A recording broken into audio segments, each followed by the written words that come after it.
My name is Paul. I've been using VantagePoint 6 months. My name is Toyla, and I've been using VantagePoint for about 2 months. I'm Carrie McLean. I'm from Sacramento, California, and I've been using VantagePoint since 2005 or 6, so that would be 11 or 12 years. My name is James. I'm from New Jersey. I've been using VantagePoint for 1 year. Hi, my name's Dave. I'm from Tulsa, Oklahoma. I've been using VantagePoint for a little over a year.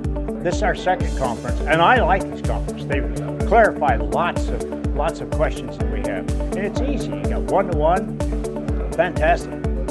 I just came from another conference the night before and actually left early. I bailed on that one to come here, so that's got to be saying something. I learned a lot about using this software. I got more of a chance to play around with some indicators that I'd never even really ventured into.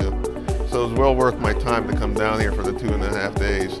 The seminar has been great because it's really allowed me an opportunity to understand what people who are much more advanced with it are doing and how they're doing it. And I'm looking forward to taking what I've learned through this seminar back with me and fine-tuning my skills. It's really nice to put names to faces. I've been involved with Joyce from day one. Every time there's an upgrade, she called me when she came up and said hi. It was great to see the smiling faces and everyone else I talked to through emails. It's just a very inviting atmosphere and a great place to learn. I recommend these conferences for at least 3 or 4 times. You've got all the technical help here. You've got all the people who know how it runs. It is just amazing what you can learn. I would strongly recommend the conference to anybody who's considering coming.